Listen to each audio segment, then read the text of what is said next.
ദൈവതിരുനാമത്തിന് മഹത്വമുണ്ടാകട്ടെ. വെറും വിശ്വാസികളായി എന്നും ജീവിക്കാനല്ല ദൈവം നമ്മളെ തിരഞ്ഞെടുത്തത്. അതിനപ്പുറത്ത് നമ്മൾ ദൈവത്തിൻ്റെ മനുഷ്യരായി തീരാനായിട്ടാണ്. അതെങ്ങനെയാണ് കഴിയുന്നത്? അല്ലെങ്കിൽ ഒരു വ്യക്തിയെ ദൈവമനുഷ്യനാണെന്ന് നമുക്ക് പറയാൻ പറ്റുന്ന അടയാളങ്ങൾ എന്തൊക്കെയാണ്? ഇത് മനസ്സിലാകണമെങ്കിൽ ലേഖനങ്ങൾ നമ്മൾ പഠിക്കണം. അതിൻ്റെ അകത്തു നിന്നാണ് ക്രിസ്തീയ വിശ്വാസത്തിൽ നമ്മുടെ മുൻപോട്ടുള്ള യാത്രയിൽ നമ്മുടെ ജീവിതത്തിൻ്റെ അകത്ത് ഉണ്ടാകേണ്ടുന്ന ദൈവിക ഗുണഗണങ്ങളെക്കുറിച്ച് നമുക്ക് മനസ്സിലാക്കുവാനായിട്ട് കഴിയുന്നത്. ദുഃഖകരമെന്ന് പറയട്ടെ, ഇന്ന് നമ്മൾ സമൂഹത്തിലേക്ക് നമ്മൾ നോക്കുമ്പോൾ ഒട്ടുമിക്ക ദൈവജന സന്ദേശങ്ങളിലേക്കും മറ്റു ഭാഗങ്ങളിലേക്കും നമ്മൾ നോക്കുമ്പോൾ യേശുവിനെ രക്ഷകനും കർത്താവുമായി സ്വീകരിച്ച് മാനസാന്തരവും രക്ഷയും സ്നാനവും ഇതെല്ലാം പറഞ്ഞു കഴിഞ്ഞ് പിന്നീട് അവർ മുമ്പോട്ട് പോകുന്ന ഒരു ജീവിതത്തെക്കുറിച്ച് ആർക്കും ഒന്നും പറഞ്ഞു കൊടുക്കുന്നില്ല എന്നുള്ളതാണ് സത്യം. അതായത് യേശുവിനെ അറിഞ്ഞാൽ നിങ്ങളുടെ പ്രശ്നങ്ങളെല്ലാം തീരും, നിങ്ങളുടെ കടമെല്ലാം മാറും, നിങ്ങളുടെ ബുദ്ധിമുട്ടുകളെല്ലാം മാറും എന്നിങ്ങനെയൊക്കെ പറഞ്ഞ് ഒരു ജനത്തെ ഒരു വല്ലാത്ത ഒരു അവസ്ഥയിലേക്ക് എത്തിക്കുന്ന ഒരു കാലഘട്ടത്തിൽ നമ്മൾ ജീവിക്കുമ്പോൾ ദൈവം നമ്മിൽ നിന്ന് പ്രതീക്ഷിക്കുന്നത് ഇതിനെല്ലാം എത്രയോ മുകളിലാണ്. അപ്പോസ്തലനായ പൗലോസ് തിമത്തിയോസിനോട് ആ ലേഖനം എഴുതുമ്പോൾ തിമത്തിയോസിൻ്റെ 1-ാമത്തെ ലേഖനം 6-ാം അധ്യായം 11-ാമത്തെ വാക്യത്തിൽ ഇങ്ങനെയാണ് പറയുന്നത്: നീയോ ദൈവത്തിൻ്റെ മനുഷ്യനായുള്ളോവേ, അത് വിട്ട് ഓടുക. സത്യത്തിൽ ഈ ഉപദേശങ്ങൾ, ഈ ആത്മീകമായ മാർഗനിർദ്ദേശങ്ങൾ അപ്പോസ്തലനായ പൗലോസ് നൽകി കൊടുക്കുന്നത് ഒരു സാധാരണക്കാരനായ ഒരു വിശ്വാസിക്കല്ല എന്നുള്ളതാണ് ഏറ്റവും ശ്രദ്ധേയമായ കാര്യം. അതായത് എഫെസോസ് സഭയുടെ ആത്മീക ശുശ്രൂഷയിലേക്ക് അല്ലെങ്കിൽ ആ സഭയുടെ അധ്യക്ഷ പദവിയിലേക്ക് വളരെ ബാല്യകാലത്തിൽ അല്ലെങ്കിൽ യൗവനകാലത്തിൽ എത്തിയ ഒരു വ്യക്തി, അതായത് തിമത്തിയോസ് ആ സ്ഥലത്തേക്ക് എത്തിയത് തൻ്റെ യൗവന സമയത്താണ്. അല്ലെങ്കിൽ താൻ ഒത്തിരി പ്രായമൊന്നും ആയിരുന്നില്ല. അത് നമുക്ക് മനസ്സിലാകും. എങ്ങനെയാണത് മനസ്സിലാക്കാനായിട്ട് പറ്റുന്നത്? നിൻ്റെ യൗവനം ആരും തുച്ഛീകരിക്കരുതെന്ന് പറയുന്നുണ്ടല്ലോ. അപ്പം അതുകൊണ്ട് അദ്ദേഹത്തിൻ്റെ പ്രായത്തിൽ എത്താൻ പറ്റുന്നതിനേക്കാൾ പറ്റുന്നൊരു സ്ഥലത്ത് എത്തിയ ഒരാളാണ് ഈ തിമത്തിയോസ് എന്ന് പറയുന്ന വ്യക്തി. അത് എന്തുകൊണ്ടാണെന്നുള്ളത് ഞാൻ ഇതിനു മുൻപൊരു വീഡിയോയിൽ പറഞ്ഞിരുന്നു. തൻ്റെ ഒരു ആത്മീക പൈതൃകമുണ്ടായിരുന്നു.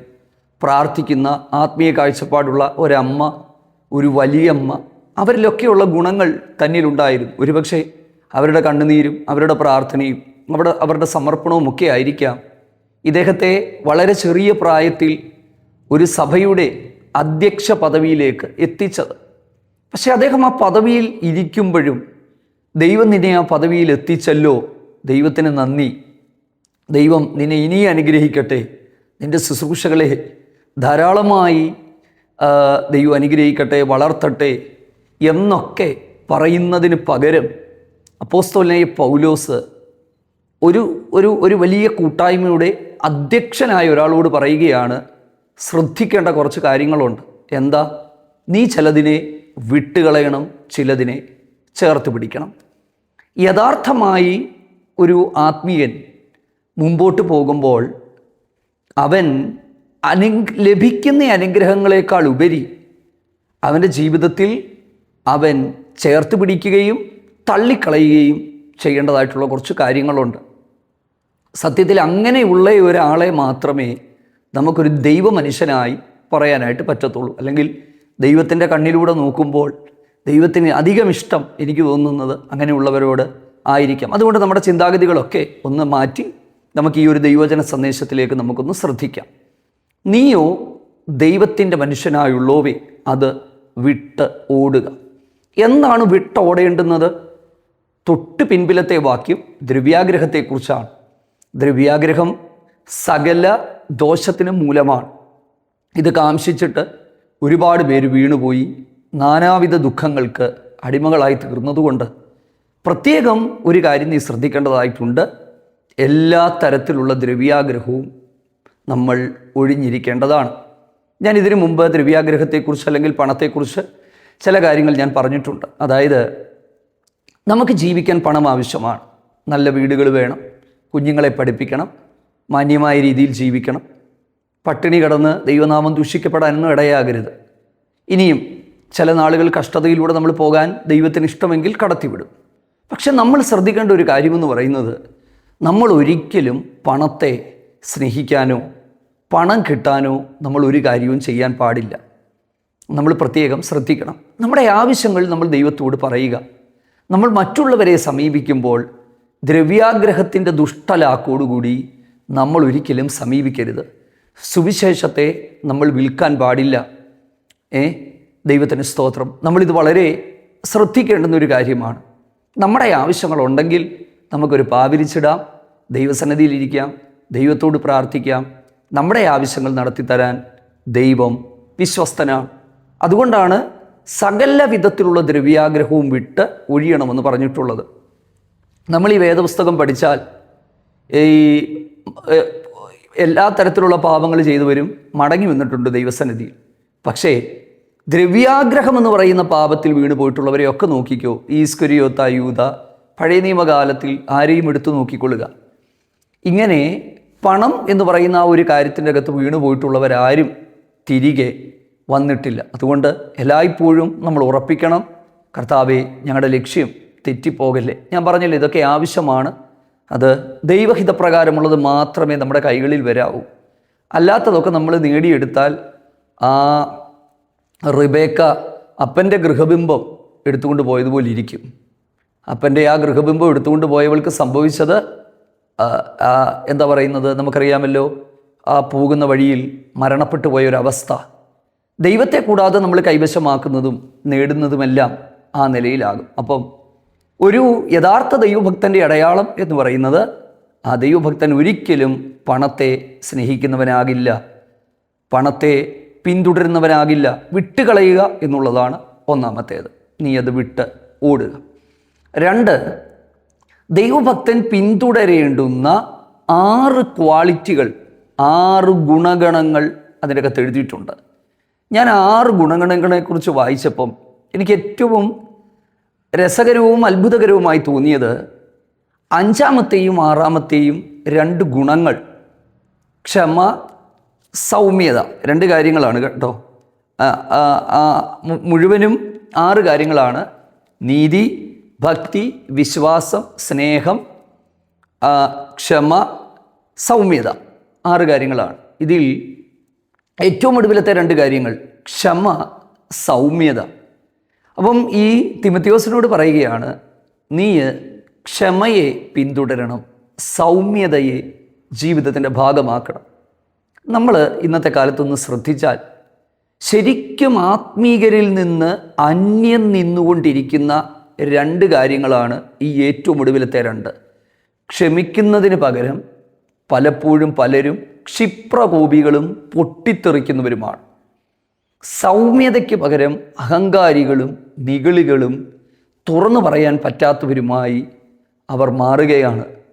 എൻ്റെ പ്രിയപ്പെട്ടവരെ, ഇതൊന്നും ഒരാത്മീകൻ്റെ അടയാളമല്ല. ഈ ഭയങ്കര ക്ഷിപ്രകോപിയായ മോശ പോലും സൗമ്യനായി മാറി എന്നാണ് നമ്മൾ ദൈവവചനത്തിൽ കാണുന്നത്. സൗമ്യതയുള്ളവർ ഭാഗ്യവാന്മാർ, അവർ ഭൂമിയെ കൈവശമാക്കുമെന്നാണ് ദൈവത്തിൻ്റെ വചനത്തിൻ്റെ അകത്ത് നമ്മൾ കാണുന്നത്. ആത്മീക അനുഗ്രഹങ്ങൾ ജീവിതത്തിൻ്റെ അകത്ത് നേടണമെങ്കിൽ സൗമ്യതയും ശാന്തതയും നമുക്ക് ഉണ്ടാകണം. ഞാൻ ഈ കോപത്തെക്കുറിച്ച് കുറച്ച് നാളുകൾക്ക് മുമ്പൊരു ദൈവവചന സന്ദേശം നിങ്ങളുമായിട്ട് പങ്കുവെക്കുവാൻ കർത്താവിന് കൃപ തന്നിരുന്നു.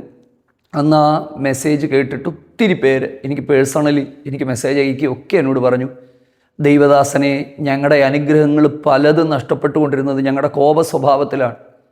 നമുക്കറിയില്ല, ഈ നമ്മൾ ചിന്തിക്കുന്നതിനപ്പുറമാണ് ഈ കോപം എന്ന് പറയുന്ന ഒരു കാര്യം. പിശാചിന് നമ്മുടെ വീടുകളിലേക്ക് വന്ന് കയറാനുള്ള വാതിലാണ് അത് എന്നുള്ളതാണ്.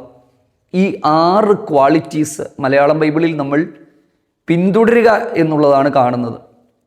പക്ഷേ ഇംഗ്ലീഷ് ബൈബിളിൽ പെർസ്യൂ എന്ന് പറയുന്ന ഒരു പദമാണ്. പെർസ്യൂ എന്ന് പറഞ്ഞാൽ ശ്രമകരമായി കൈവശമാക്കുക, പെർസ്യൂ, നോട്ട് ഫോളോ, ഫോളോ ചെയ്യണമെന്നല്ല, പെർസ്യൂ. അതായത് ഇതിനെ ജീവിതത്തിൻ്റെ ഭാഗമാക്കി മാറ്റുക. എന്തിനെയാ ജീവിതത്തിൻ്റെ ഭാഗമാക്കേണ്ടുന്നത്? നീതി, വിശ്വാസം. അടുത്തത് നീതി, വിശ്വാസം, ഭക്തി, സ്നേഹം, ക്ഷമ, സൗമ്യത. അപ്പം ദൈവത്തിൻ്റെ നീതി ജീവിതത്തിൻ്റെ ഭാഗമായിട്ട് മാറുക. പാപം ചെയ്യാതിരിക്കുക എന്ന് മാത്രമുള്ളതല്ല, ദൈവിക നീതി, നീതിയോടെയുള്ള ഒരു ജീവിതം അത് ജീവിതത്തിൻ്റെ ഭാഗമാക്കുക എന്നുള്ളതാണ്. ദൈവഭക്തി ജീവിതത്തിൻ്റെ ഭാഗമാക്കുക, സ്നേഹം ജീവിതത്തിൻ്റെ ഭാഗമാക്കുക, ക്ഷമ ജീവിതത്തിൻ്റെ ഭാഗമാക്കുക. ക്ഷമ കൊണ്ട് നിങ്ങൾ പ്രാണനെ നേടുമെന്ന് നമ്മൾ വായിച്ചിട്ടുണ്ടില്ലേ? അടുത്തത് സൗമ്യത. ഈ അവസാനം വരുന്ന ക്വാളിറ്റികളൊന്നും എന്താ ആത്മീകരുടെ ഇടയിൽ നിന്ന് പോലും അന്യം നിന്ന് പോകുന്നൊരു കാലഘട്ടത്തിലാണ് നമ്മൾ ജീവിച്ചു പോകുന്നത്. അപ്പം പിന്തുടരേണ്ടതും വിട്ടുകളയേണ്ടതുമായ കാര്യങ്ങളാണ് നമ്മൾ കണ്ടത്. അപ്പം ശരിക്കും ഒരാത്മീകൻ, അതായത് രക്ഷിക്കപ്പെട്ട് ദൈവകൃപയിൽ നിൽക്കുന്ന, കർത്താവിൻ്റെ വരവിന് വേണ്ടി നോക്കി പാർക്കുന്ന ഒരു ദൈവ പൈതൽ ജീവിതത്തിനകത്ത് ശ്രദ്ധിക്കേണ്ട കാര്യമാണ്, ഒരിക്കൽ പോലും ദ്രവ്യാഗ്രഹത്തിൻ്റെ ചിന്തകൾ, സാധ്യതകളുണ്ട്. ആവശ്യങ്ങൾ കൂടുതൽ വരുമ്പം, ബുദ്ധിമുട്ടിലേക്ക് വരുമ്പോൾ തെറ്റായ വഴികളിലേക്ക് പോകാൻ ഒരു പ്രവണത നമ്മളിൽ ഉണ്ടാകും. പക്ഷേ ആ സമയത്ത് ദൈവവചനം നമ്മുടെ അകത്തുണ്ടെങ്കിൽ ആ വചനം നമ്മളെ കറക്റ്റ് ചെയ്യുകയും പരിശുദ്ധാത്മാവ് നമ്മളെ നേരായ പാതകളിൽ നടത്തുകയും ചെയ്യും. ക്ഷമ, ദ്രവ്യാഗ്രഹം ഉപേക്ഷിച്ച് കളയുക, പാടെ ഉപേക്ഷിച്ച് കളയുക. 6 ക്വാളിറ്റീസ് ജീവിതത്തിനകത്ത് ശ്രമകരമായി ജീവിതത്തിൽ നേടുക എന്നുള്ളതാണ്. അടുത്തത് വിശ്വാസത്തിൻ്റെ നല്ല പോർ പൊരുതുക. ഇന്ന് ഏറ്റവും കുറച്ച് പഠിപ്പിക്കുന്ന ഒരു കാര്യമാണ് ഞാൻ ഈ പറഞ്ഞ കാര്യങ്ങൾ. വിശ്വാസത്തിൻ്റെ പോരാട്ടം. ഇന്ന് വിശ്വാസത്തിൻ്റെ പോരാട്ടം മാറി വിശ്വാസികളുടെ പോരാട്ടമായി മാറിക്കൊണ്ടിരിക്കുകയാണ്. സത്യമല്ലേ? നമ്മൾ സമൂഹ മാധ്യമങ്ങളിലും പത്രങ്ങളിലും ഫേസ്ബുക്കുകളിലുമൊക്കെ കണ്ടാൽ ദൈവനാമത്തിന് അപമാനം വരുത്തക്കത്തക്ക നിലയിൽ പരസ്പരം കീഴടങ്ങാൻ തയ്യാറാകാതെ പോരിന് വിളിച്ച് എന്താ പറയുന്നത്, വല്ലാത്തൊരവസ്ഥയിലേക്ക് മാറുമ്പോൾ ഇത് മാനസാന്തരമില്ലാത്തതിൻ്റെ അവസ്ഥയാണ് ഈ കാണിക്കുന്നത്. വിശ്വാസത്തിൻ്റെ പോർ പൊരുതുക, വിശ്വാസികളുടെ പോരല്ല, വിശ്വാസത്തിൻ്റെ പോർ. എങ്ങനെയാണ് വിശ്വാസത്തിൻ്റെ പോർ പൊരുതേണ്ടുന്നത്? ഒരു ദൈവപൈതൽ എന്തിനോടാണ് പോരാടേണ്ടുന്നത്? ഞാനിതിനു മുമ്പ് പല സമയങ്ങളിലും ഞാനത് പറഞ്ഞിട്ടുണ്ട്. പഴയ നിയമകാലങ്ങളിൽ വ്യക്തികൾക്ക് നേരെ പ്രശ്നങ്ങൾ ഉണ്ടാകുമ്പോൾ, അല്ലെങ്കിൽ വ്യക്തികളുടെ നേരെ പ്രയാസങ്ങൾ, ബുദ്ധിമുട്ടുകൾ ഉണ്ടാകുമ്പോൾ അവർക്കെതിരെ പ്രാർത്ഥിക്കുകയും അവരുടെ തലയിലേക്ക് തിരിക്കുകയും ഒക്കെ ചെയ്യണമേ എന്നുള്ള പ്രാർത്ഥനകൾ വ്യക്തികൾക്ക് നേരെ കാണുമ്പോൾ, പുതിയ നിയമത്തിൽ വരുമ്പോൾ ഒരൊറ്റ വ്യക്തിയോടും നമുക്ക് പോരാട്ടമുണ്ടാകാൻ പാടില്ല.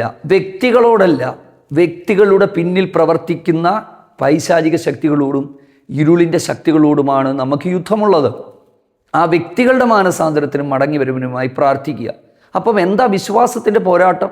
3 തരത്തിലുള്ള പോരാട്ടമാണ് നമുക്കുണ്ടാകേണ്ടുന്നത്. 1, പാപത്തോട് പോരാടുക. പാപത്തോട് പോരാടുന്നതിൽ പ്രാണത്യാഗത്തോളം എതിർത്ത് നിൽക്കണമെന്നാണ്.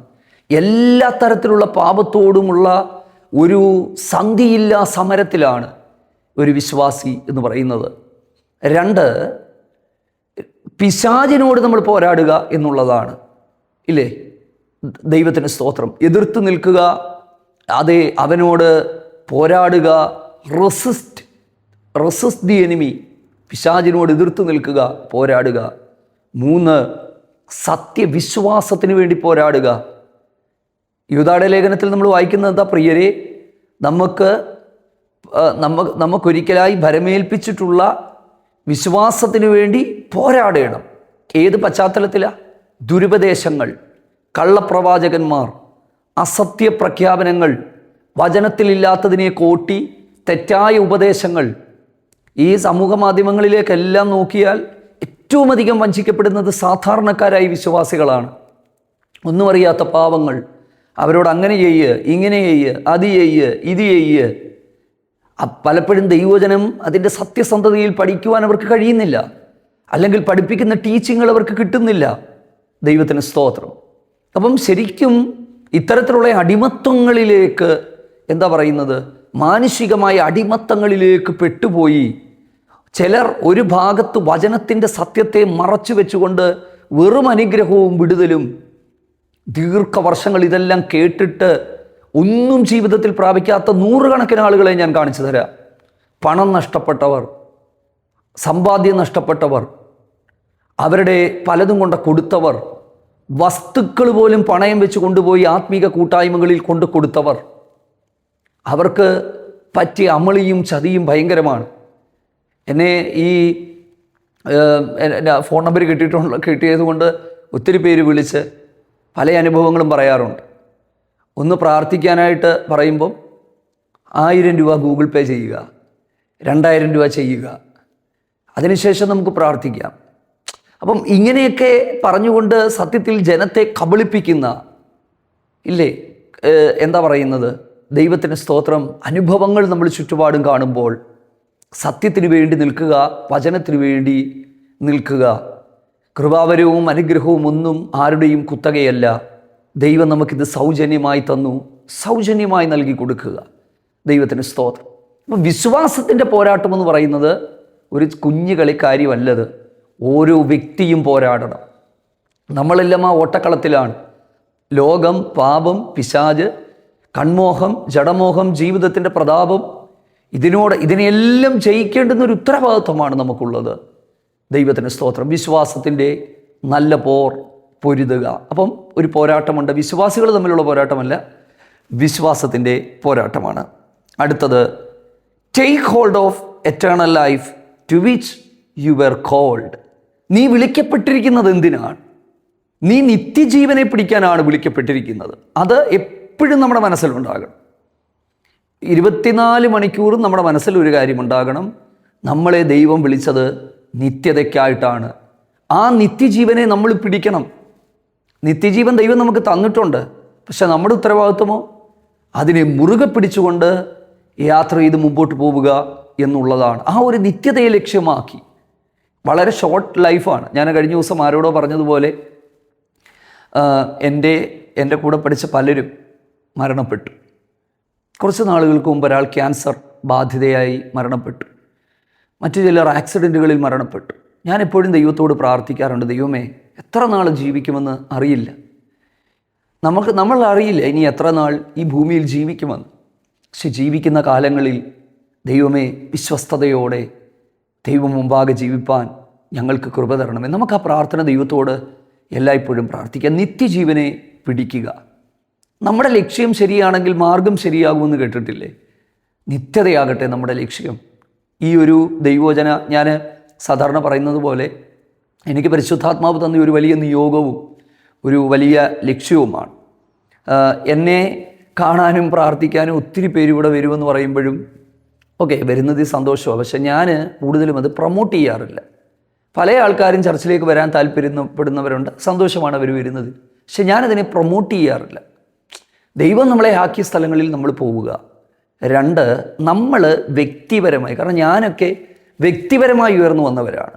അങ്ങനെയൊന്നും കൈപിടിച്ചൊന്നും ആരും കയറ്റി വന്നതുമല്ല, അങ്ങനെയൊന്നും നിലനിൽക്കത്തുമില്ല. ദൈവോട്ടത് സമ്മതിക്കത്തുമില്ല. അതുകൊണ്ട് നമ്മൾ സ്വയം സ്വയം വളർന്നു വരിക. ദൈവം അങ്ങനെയാണ് നമ്മളിൽ നിന്ന് ആഗ്രഹിക്കുന്നത്. നിത്യജീവനെ അതേ പിടിച്ചുകൊള്ളുക. ദൈവത്തിന് സ്തോത്രം. നമ്മുടെ ലക്ഷ്യം ശരിയാകട്ടെ. അതിനായിട്ട് നമുക്ക് ദൈവസന്നിധിയിൽ ഒരുങ്ങാം. അടുത്തത്, ആരെയാണ് അതിൽ നീ മാതൃകയാക്കേണ്ടത്? ദൈവത്തിന് സ്തോത്രം. അവിടെ താഴോട്ട് പറയുന്നത് ഇങ്ങനെയാണ്, പൊന്തിയോസ് പീലാത്തോസിൻ്റെ മുമ്പിൽ നല്ല സ്വീകാര്യം കഴിച്ച കർത്താവായ യേശു ക്രിസ്തുവിനെ അതേ നീ നോക്കുക. അല്ലെങ്കിൽ ദൈവത്തിന് സ്തോത്രം, സാക്ഷി വെച്ച് ഞാൻ നിന്നോട് പറയുന്നു എന്നാണ് പറയുന്നത്. അതായത് സത്യത്തിന് വേണ്ടി പീലാത്തോസിൻ്റെ മുമ്പിൽ പോലും അതേ വിട്ടുവീഴ്ചയ്ക്ക് തയ്യാറാകാതെ, അടിയറവ് പറയാതെ, തനിക്കെതിരെ എല്ലാ സാഹചര്യങ്ങളും മുമ്പിൽ നിൽക്കുമ്പോഴും നമ്മുടെ കർത്താവ് കാണിച്ചു തന്ന മാതൃക എന്താ? അവിടുന്ന് സത്യത്തിന് വേണ്ടി നിലകൊണ്ടു. ഇല്ലേ? വേണമെങ്കിൽ ഒരു വാക്ക് പറഞ്ഞ് അവിടുന്ന് ഇറങ്ങിപ്പോരാമായിരുന്നു. അപ്പോൾ പീലാത്തോസിൻ്റെ മുമ്പിൽ പോലും സത്യത്തിൻ്റെ സാക്ഷിയായി നിന്നുകൊണ്ട് സത്യത്തെ പ്രസ്താവിച്ച കർത്താവ്, ആ കർത്താവ് നമുക്ക് മാതൃകയാണ്. ഏത് സാഹചര്യത്തിൽ നമ്മൾ എത്തപ്പെട്ടാലും ആ സാഹചര്യത്തിൽ സത്യത്തിന് വേണ്ടി നിൽക്കുക. 1-ാം നൂറ്റാണ്ടിലെ ആദിമ ഭക്തന്മാരുടെ ചരിത്രങ്ങൾ നമ്മൾ വായിക്കുമ്പോൾ, പിന്നീടുള്ള സഭയുടെ ചരിത്രം, ആരംഭ 2-3 നൂറ്റാണ്ടുകളിലെ സഭാചരിത്രം നമ്മൾ വായിക്കുമ്പോൾ, ആദിമ ഭക്തന്മാർ ഭരണകൂടങ്ങളെ പോലും വിശ്വാസത്തിന് വേണ്ടി അനുസരിക്കാതിരുന്നതിൻ്റെ പേരിൽ അവരുടെ ജീവൻ വെച്ചു കൊടുക്കേണ്ടതായി വന്ന സന്ദർഭങ്ങളിൽ അവർ യേശുവിനെ തള്ളിപ്പറയാൻ അവർ ഒരുക്കമല്ലായിരുന്നു. മരണത്തിൻ്റെ മുമ്പിലും അവർ ഭയപ്പെട്ടു പോകാതെ യേശു കർത്താവ് ഞങ്ങളുടെ ദൈവമാണെന്ന് ഉറക്കെ പ്രസ്താവിച്ചുകൊണ്ട് അറിഞ്ഞ സത്യത്തിന് വേണ്ടി അതേ ജീവൻ കൊടുത്ത് നിലനിന്ന ആ ഭക്തന്മാർ അവിടെ നിൽക്കുമ്പം നമ്മൾ സ്വർഗത്തിൽ ഇതൊന്നും അനുഭവിക്കാതെ കിട്ടിയ കുറേ അനുഗ്രഹങ്ങളും നന്മകളുമായി ചെല്ലുമ്പോൾ ഞാൻ എപ്പോഴും ചിന്തിക്കാറുണ്ട്, ദൈവമേ, ആർക്ക് പ്രതിഫലം കൂടുതൽ കിട്ടും, ആർക്ക് മാന്യത കൂടുതൽ കിട്ടും, ആരെ ദൈവം അംഗീകരിക്കും?